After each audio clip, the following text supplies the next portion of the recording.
सिद्धार्थ भक्तिर भक्ति संगम कार्यक्रम को आपण मानक स्वागत जनाऊँगी। यही कार्यक्रम रे आमे ओडिशार ऐतिह्य परंपरार भाव भक्ति संगीत और साहित्यर परंपरा आपण मान पाखे उपस्थापन करूँ। यही पर्यायर संगीत परिवेषण करने आम गहन अच्छा सोनामधन्य कंठशिल्पी सुश्री स्वाहा मिश्र मुझे स्वागत करुच्ची एवं ए संगीत सहित उपस्थापन करने वाद्ययंत्र सोनामधन्य वाद्यशिल्पी मान अच्छा मुझे स्वागत करुच्ची। किंतु ये कही रखे जे आमर संगीत भितर गोटे विशेषत्व है यार गद्य सहित संगीत आपण मान पाखे उपस्थापन करूँ। एबे आसंतु शुणा आमर प्राचीन संगीत सालवेगंकर प्रसिद्ध कवि सालवेगंकर आहेनील शैल आपने शुणी बारंबार। तेबे नूतन करी देखंतु आमर संगीत भितर किभली भाव में परिवेषण करुचंती आमर सोनामधन्य कंठशिल्पी सुश्री स्वाहा मिश्र। एबे आरंभ करिबा आहेनील शैल संगीत को मैं अनुरोध करी सुश्री स्वाहा मिश्र को तांकर संगीत परिवेषण करंतु। भक्ति संगम आहेनील शैल प्रबल मार्तावरण प्रबल मार्तावरण मुआरत नलिनी बनको काला दळन आहेनील शैल। सालवेगंक भितर दे जो शब्दमान आम मान पाखक आसीचंती से शब्द भितर से प्रथमे महाप्रभु श्री जगन्नाथ को आहे नील शैल बोली तांक पद भितर वंदना करिचंती। कारण भजन भितर से भजिबा सहित तांकर प्रीति नैवेद्य तांकर भाक्तिकता को समर्पण सूत्र रे व्याख्या करिचंती। नील नील शैल पर्वत नेलिया पर्वत कहले महाप्रभु श्री जगन्नाथ को एठी तांकर नामित करिचंती। से स्वागत कला बेले से तांको संबर्धना जनैला पड़ी आहे शब्द कही नीलशैल कहिचंती एवं कहउचंती आपण होचंती प्रबल मत्त बारण। बारण कहले आज्ञा हाथी मत्त बारण कहले मदमत्त हस्ती। महाप्रभु श्री जगन्नाथ मदमत्त अवस्थार अछंती बोली प्रत्यय सृष्टि हेची सालवेगंकर।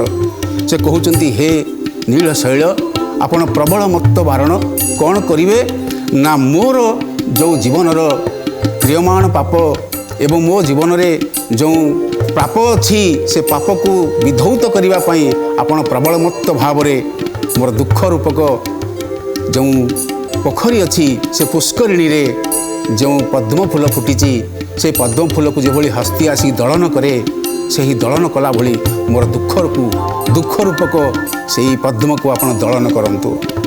कारण सालवेग थिले भक्त एवं जवन ए जवन भाव से जगन्नाथ मंदिर भीतर को प्रवेश करि पारु नथिले।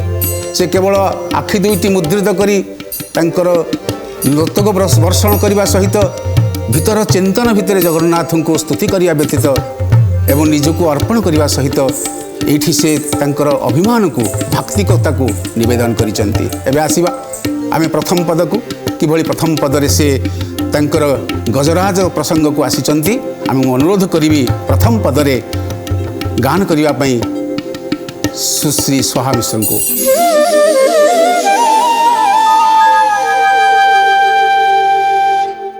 गजराज चिंता कला थाई घोर जड़ेर गजराज चिंता कला थाई घोर जड़ेर चक्र पेशी नक्र नासी चक्र पेशी नक्र नासी उद्धारिल आपण आहेनील शैल। महाप्रभुंकर ए जगत रे चारिखानी जीव अछंती।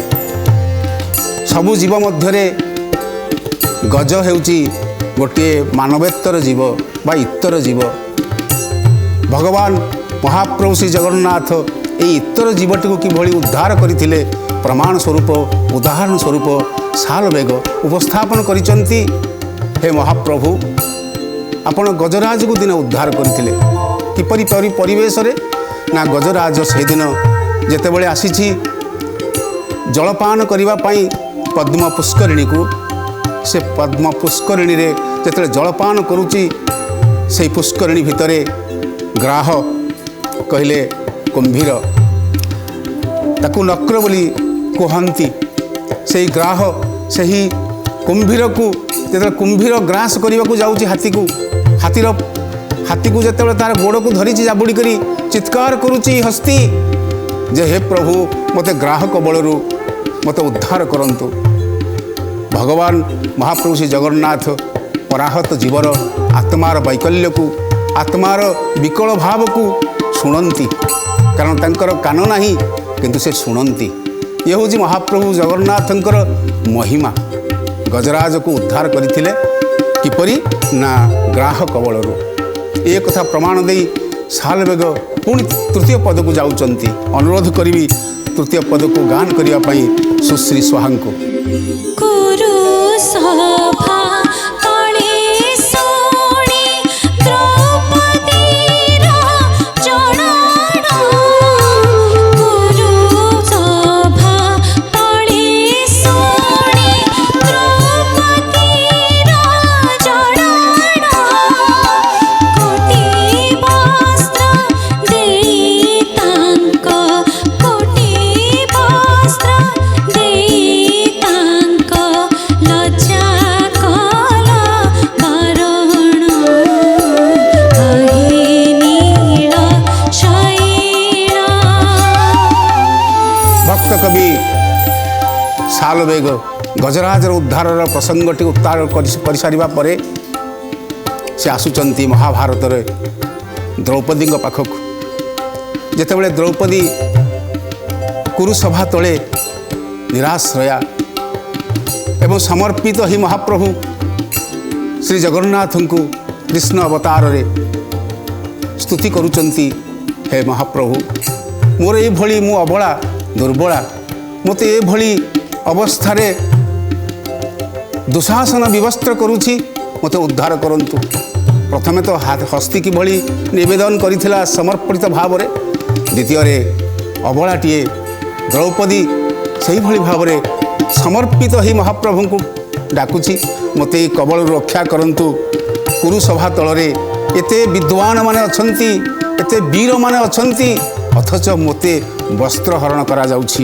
ସେହି ବସ୍ତ୍ର ହରଣ କରୁଥିଲା ବେଳେ ପ୍ରଭୁ ଶ୍ରୀକୃଷ୍ଣ ବସ୍ତ୍ରାବତାର ହୋଇଥିଲେ ଏବଂ ବସ୍ତ୍ରାବତାରରେ ସେ କୋଟି ବସ୍ତ୍ର ପ୍ରଦାନ କରିଥିଲେ। ଏବେ ବର୍ତ୍ତମାନ ତୃତୀୟ ପଦକୁ ଯିବା। ମୁଁ ଅନୁରୋଧ କରିବି ସ୍ୱନାମଧନ୍ୟା କଣ୍ଠଶିଳ୍ପୀ ସୁଶ୍ରୀ ସ୍ୱାହା ମିଶ୍ରଙ୍କୁ, ସେ ତାଙ୍କର ତୃତୀୟ ପଦ ଗାନ କରିବେ। ଘୋର ବନେ ମୃଗୁଣୀକି ପଡ଼ିଥିଲା କଷଣ, ଘୋର ବନେ ମୃଗୁଣୀକି ପଡ଼ିଥିଲା କଷଣ, କେଡ଼େ ବଡ଼ ବିପତ୍ତିର, କେଡ଼େ ବଡ଼ ବିପତ୍ତିର କରିଅଛ ତାରଣ, ଆହେ ନୀଳ ଶୈଳ। ଭକ୍ତ କବି ସାଲବେଗ, ଆପଣମାନେ ପୂର୍ବରୁ ଶୁଣିଛନ୍ତି ଗଜରାଜକୁ ଉଦ୍ଧାର କରିବାରେ ଏବଂ ଆପଣମାନେ ମଧ୍ୟ ଶୁଣିଛନ୍ତି ଦ୍ରୌପଦୀକୁ କିପରି ବସ୍ତ୍ରାବତାର ଏହି ବସ୍ତ୍ର ପ୍ରଦାନ କରିବାରେ। କାରଣ ମହାପ୍ରଭୁ ଜଗନ୍ନାଥ ତ ପରୀକ୍ଷା କରନ୍ତି। ଏବେ ବର୍ତ୍ତମାନ ସାଲବେଗ କହୁଛନ୍ତି ଗୋଟିଏ ସେଇଭଳି ଗୋଟିଏ ଜୀବ, ସେ ହେଉଛି ହରିଣୀ। ଘୋରବଣେ ମୃଗୁଣୀକୁ ପଡ଼ିଥିଲା କଷଣ। ମୃଗୁଣୀ କହିଲେ ଆଜ୍ଞା ଆତ୍ମା। এই ପରାହତ ଜୀବର ଆତ୍ମାକୁ କଷଣ ଆସେ।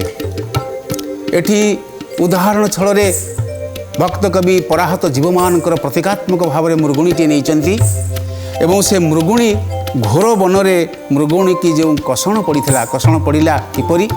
ନା ଗୋଟିଏ ବ୍ୟାଧ ତାର ଜଙ୍ଗଲରେ ଶିକାର କରିବା ପାଇଁ ଆସିଛି, ଦେଖିଲା ମା ଛୁଆ ସହିତ ହରିଣୀଟି विचरण करुच्ची जंगल रे गोटे पटे से तार धनुषर धरी जगी रहा आ गोटे पटे जाल बिछई देला एवं आ गोटे पटे तार हिंस्र कुकुर को रखीदेला एवं गोटे पटे अग्नि मध्य प्रज्वलित करदेला चतुर्पार्श्व जगी रहा व्याध हरिण देखिला जे कौन सी गोटे पंथ नाही कौन सी गोटे बाट नाही निजे उद्धार हवापाई एभली निरुपाय अवस्था हरिणी केवल महाप्रभु श्री जगन्नाथ को डाकिला प्रभु एभली विपत्ति मु किपरि उद्धार पाइबी से उद्धार पाइबापी हरिणी डाकिची एवं हरिणीर मध्य कष्ट निवारण करिसंती महाप्रभु श्री जगन्नाथ। एबे आमे जिबा ता परवर्ती पद को एवं परवर्ती पद गान करिया पई अनुरोध करूची सुश्री स्वाहा मिश्र को।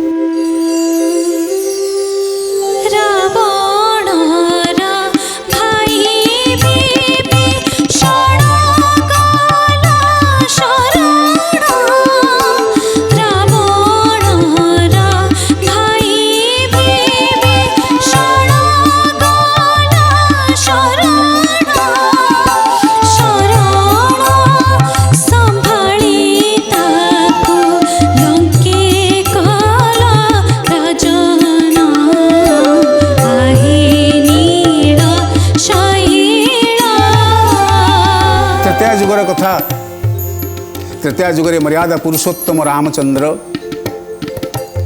जेते बड़े 14 वर्ष वनवास रे आसिले माँ सीता सहित एवं कनिष्ठ भ्राता लक्ष्मण सहित जंगल रे पंचवटी कुटीर माँ वैदेही को रावण दुर्मद रावण हरण कर नहीं पत्नी को उद्धार करने सेतुबंध प्रतिष्ठा करते महाप्रभु श्री जगन्नाथ बा तृतीय जुगरे महाप्रभु श्री रामचंद्र सेतुबंध प्रतिष्ठा कर जाइछन्ति लंका कटक को रावणर भाई विभीषण थिला संथ प्राण एवं भगवान मर्यादा पुरुषोत्तम रामचंद्र कथा शुणिला परे से शरण नहीं थिला एई शरण संभाली ताकू परवर्ती समय लंका राजन करैथिलो आपण एवं लंका राजन करिबारे आपणकर भूमिका सर्वजन विदित। आमे वर्तमान देखिबा जे किपरि गज को उद्धार करिसंती किपरि द्रौपदीर आतंक रक्षा करिसंती किपरि हरिणी को उद्धार करिसंती एवं एपरिक मध्य विभीषण को लंका कटकर राजा करिसंती। एबे आमे देखिबा ता परवर्ती पदरे आउ काहाकू रक्षा करुचंती। मु वर्तमान अनुरोध करिबी सुश्री स्वाहा मिश्र को से ता परवर्ती पद अर्थात पंचम पद को गान करिवे।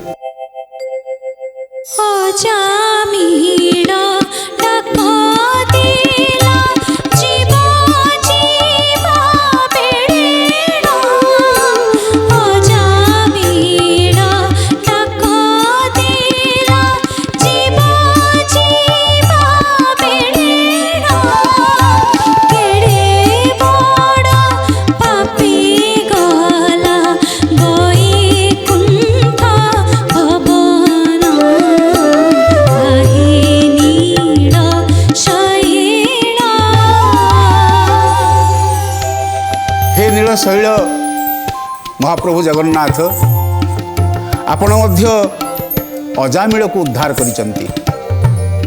अजामिल किए ना अजामिल होची घोर पापी पुराण वर्णित कान्याकुब्जवासी अजामिल घोर पापरे निविष्ट थिला। काम क्रोध लोभ मोह माया मात्सर्य षड रिपु तार प्रज्वलित होइकरी थिले। सही पापी अजामिल कौन सी सूत्र रे तार पुण्य थिला से पुण्य बल रे तार गोटे पुओ थिला पुओ जन्म नहीं थिला। से कनिष्ठ पुत्र नाम थिला नारायण। जेतेबेले मृत्यु समय आसी पहुँचला मृत्यु समय रे से व्याकुल रे तार पुओ को डाकिला नारायण बोली। ए नारायण शब्द हे महाप्रभु जगन्नाथ आपणकर कर्णगोचर हैला। कर्णगोचर हवा पर तत्क्षणात् आपण से कान्याकुब्जवासी अजामिल को उद्धार करिथिला। महापापी की मध्य उद्धार करिवार उदाहरण मध्य आपणकर अछि। आपणकर हाथ नाही आपण किंतु ग्रहण करूचंती। आपणकर गोड़ नाही आपण किंतु गमन करूचंती। आपणकर श्रवण नहीं किंतु आपण शुणुचंती आपण अजामिलर दुख को जड़े पापी को मध्य उद्धार करिवार उदाहरण अच्छी भक्त कवि सालवेग एठारे अजामिलर उद्धार प्रसंगर उदाहरण दे परवर्ती अध्याय को जाउचंती परवर्ती प्रसंग को जाउचंती मु वर्तमान अनुरोध करी स्वामिश्र को परवर्ती पदरे प्रहल्लाद प्रसंग को आसीबे सुश्री मिश्र प्रहलाद पिता सेजे बड़ दुष्ट दारुण प्रहलाद पिता सेजे बड़ दुष्ट दारुण समरु बाहारी ताको बिदारिला आपण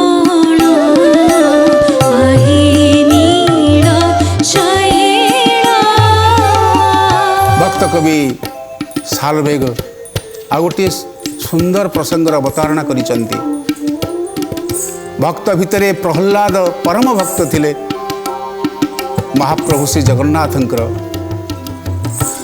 आदि ठाकुर होचंती नृसिंह ये नृसिंह अवतार प्रसंग एटी से अवतारणा करिसंती हिरण्यकशिपुर पुत्र प्रहल्लाद विष्णु भक्त थिले आपण माने जानती प्रहल्लाद जेतेबेले नारायण को स्तुति करुथिले सेतिके बेले तार पिता कहूथिले तो नारायण को न डाकिया पाई कारण नारायणकर विष्णुंकर विरोधी थिले प्रहल्लादंकर पिता किंतु विष्णु भक्त प्रहल्लाद विष्णु को डाकुथिला बेले बहु कषण से पाइचंती ए प्रहल्लाद को बापांकर कथा न मानिबा जोगु कषण पाइबा हेतु जेतेबेले शर्त रखिचंती हिरण्यकशिपु देखैचंती सामने थिबा स्फटिक स्तंभ को कहले एही स्तंभ भितरे कोन विष्णु तोर आराध्य नारायण को देखै पारिबु प्रहलाद बुझिथिला जे अणुरे से अछंती सेइथि पई से कहिथिला जे मु देखि पारुचे स्फटिक स्तंभ रे मो प्रभु विष्णु अछंती जेतेबेले हिरण्य से स्फटिक स्तंभ को आघात करिछि सेतेबेले हिरण्यक्ष भाव रे सेतेबेले नृसिंह अवतार होइचंती एवं नृसिंह अवतार होई हिरण्यकशिपु को विधारण करिचंती आपण प्रहलाद को रक्षा करिचंती आ मो दुख मो कषण आपण रक्षा करिवे नाही एबे हम देखिबा आगु को किभଳି भाव महाप्रभु जगन्नाथ तांकर कीर्तिमान उड़ाई मु बर्तमान अनुरोध करी आम गहण अच्छा स्वनामधन्या कंठशिल्पी सुश्री स्वाहा मिश्र मुझे अनुरोध करुच्ची संगीत परिवेषण करंतु।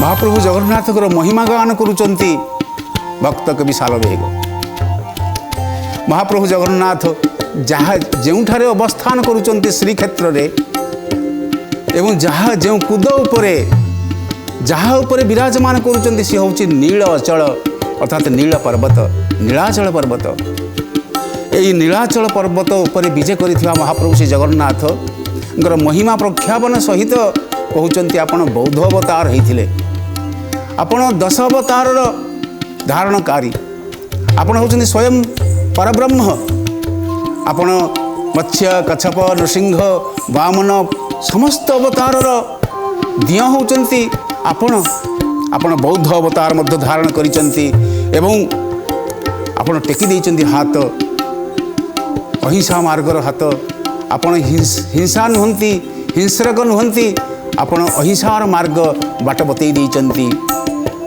एवं वर्तमान हम देखिबा यही संगीत भितर सालवेग तांकर शेष रे कौन वक्तव्य रखिचंती ଏବେ ବର୍ତ୍ତମାନ ଶେଷ ପଦ ଗାନ କରିବା ପାଇଁ ମୁଁ ଅନୁରୋଧ କରୁଛି ସୁଶ୍ରୀ ସ୍ୱାହା ମିଶ୍ରଙ୍କୁ।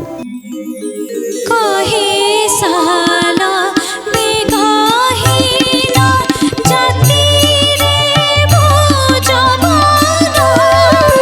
कहे साला बेगाहिना जाति रे भोजबाना श्रीरंगा चरण तले श्रीरंगा चरण तले କରୁଅଛି ଜଣାଣ आहे ନୀଳ ଶୈଳ आहे नीଳ ଶୈଳ। ଆପଣଙ୍କ ପାଦପଦ୍ମରେ ଶ୍ରୀରଙ୍ଗାଚରଣରେ ମୁଁ ମୋର ନୈବେଦ୍ୟ ଅର୍ପଣ କରି ଭକ୍ତିର ନୈବେଦ୍ୟ ଅର୍ପଣ କରିବା ସହିତ ମୁଁ ମୋତେ ସମର୍ପଣ କରି କହୁଛି ଯେ ମୁଁ ଜାତିରେ ଯବନ। କେଉଁ କେଉଁ ଗୀତରେ ଯବନ କୁହାହେଇଛି, କେଉଁଠି ଦମନ ମଧ୍ୟ କୁହାହେଇଛି। ଜାତିରେ ମୁଁ ଯବନ। ଆପଣଙ୍କର ନୀଳାଚଳ ପର୍ବତରେ ଆପଣଙ୍କୁ ଦର୍ଶନ କରିବାର ସୌଭାଗ୍ୟ ମୋର ନାହିଁ। ତେବେ ମୁଁ ଏତିକି କହିବି ଯେ ଆପଣଙ୍କ ସେହି ରଙ୍ଗଚରଣ ତଳେ ଏ ଅଧମ ଏ ଯବନର ପ୍ରଣାମ ଆପଣ ଗ୍ରହଣ କରନ୍ତୁ। ମୁଁ ଆପଣଙ୍କ ପାଖରେ ସମର୍ପିତ। ଆପଣ ତ ଗଜକୁ ଉଦ୍ଧାରଣ କରିଛନ୍ତି, ଆପଣ ତ ଦ୍ରୌପଦୀର ମାନ ରକ୍ଷା କରିଛନ୍ତି, ଆପଣ ହରିଣୀକୁ ଉଦ୍ଧାର କରିଛନ୍ତି, ଆପଣର ରାବଣର ଭାଇ ବିଭୀଷଣକୁ ଉଚ୍ଚାସନ ଦେଇଛନ୍ତି, ଶ୍ରୀଲଙ୍କାର ରାଜନ କରିଛନ୍ତି, ଅଜାମିଳକୁ ଉଦ୍ଧାର କରିଛନ୍ତି, ମୋକ୍ଷ ପ୍ରଦାନ କରିଛନ୍ତି, ପ୍ରହ୍ଲାଦକୁ ଆପଣାର କୋଳରେ ବସେଇ ତାଙ୍କୁ ଇନ୍ଦ୍ରପଦ ପ୍ରଦାନ କରିଛନ୍ତି। ଆପଣ ବୌଦ୍ଧ ଅବତାର 10 ଅବତାର ଭିତରେ ତାର 10 ଅବତାରର ଆପଣ ହେଉଛନ୍ତି ଅବତାରୀ ପୁରୁଷ। ତେଣୁ ଏ ହୀନ ଯବନ ସାଲବେଗ ଆପଣଙ୍କର ପାଦପଦ୍ମରେ ପ୍ରାର୍ଥନା କରୁଛି ଯେ ଆପଣ ମୋତେ ସେହି ରଙ୍ଗାଚରଣ ତଳେ ଶରଣ ଦିଅନ୍ତୁ। କେଉଁ କେଉଁ ସ୍ଥାନରେ ଶରଣ ଅଛି, କେଉଁ କେଉଁ ସ୍ଥାନରେ ଜଣାଣ ବୋଲି ଅଛି। ବିଭିନ୍ନ ପଦ, କାରଣ ଏ ପ୍ରାଚୀନ ସଙ୍ଗୀତରେ ବିଭିନ୍ନ ପର୍ଯ୍ୟାୟରେ ବିଭିନ୍ନ ପଦ କୋଠି କୋଠି ଅଛି। ଆପଣମାନେ କହିପାରିବେ କେଉଁଠାରେ ଅଛି ଡାକ ଦେଲା ଗ୍ରାହ ଯୁଦ୍ଧ ବେଳଣ, ଆଉ କେଉଁଠି ଅଛି ଚିନ୍ତା କଲା ଥାଇ ଘୋର ଜଳେଣ। এইভাবে বিভিন্ন পদ ଅଛି। ଆପଣମାନେ এই ପ୍ରାଚୀନ ସଙ୍ଗୀତ ବିଭିନ୍ନ ଲିପିବଦ୍ଧ ଭିତରେ ବଦଳିକି ଅଛି କୋଟି କୋଟି ପଦ। ଆପଣମାନେ ମାର୍ଜନା କରିବେ, କ୍ଷମା ପ୍ରଦାନ କରିବେ।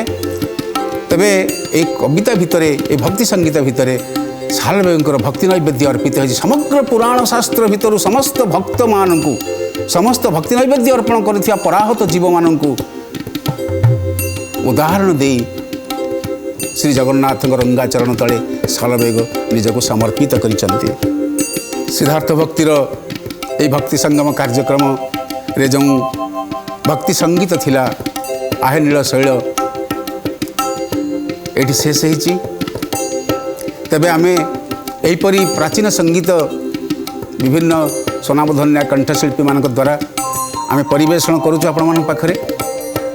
ଆମ ସାହିତ୍ୟ, ଆମ ସଙ୍ଗୀତ, ଆମର এই ଭାବଭକ୍ତି ଆପଣମାନଙ୍କ ପାଖରେ ଅର୍ପଣ କରି ଚାଲିଛୁ। ତେବେ ଏଇଠି କାର୍ଯ୍ୟକ୍ରମକୁ ଶେଷ କରିବା ପୂର୍ବରୁ କହି ରଖେ ଯେ ଆମେ ଯେଉଁ ନୂଆ ନୂଆ ସଙ୍ଗୀତ ଆଣୁଛୁ ବିଭିନ୍ନ କଣ୍ଠଶିଳ୍ପୀମାନଙ୍କ ଦ୍ୱାରା, ତାକୁ ଆପଣମାନେ ଉପଭୋଗ କରନ୍ତୁ। କିନ୍ତୁ ଆମର ବିଶେଷତ୍ୱ ହେଉଛି ସଙ୍ଗୀତର କଥା, ତାର ତାତ୍ତ୍ୱିକ ବ୍ୟାଖ୍ୟା ଏବଂ ସଙ୍ଗୀତ ଆପଣମାନେ ଶୁଣନ୍ତୁ। ମୁଁ ସମସ୍ତଙ୍କୁ ଧନ୍ୟବାଦ ଅର୍ପଣ କରୁଛି। ଏହା ସହିତ ଅନୁରୋଧ କରୁଛି ସୁଶ୍ରୀ ସ୍ୱାହା ମିଶ୍ରଙ୍କୁ ଆଉ ଥରେ ଗୀତ ଟିକେ ଗାଇ ଆମମାନଙ୍କୁ ଶୁଣାନ୍ତୁ। आहे नील शैल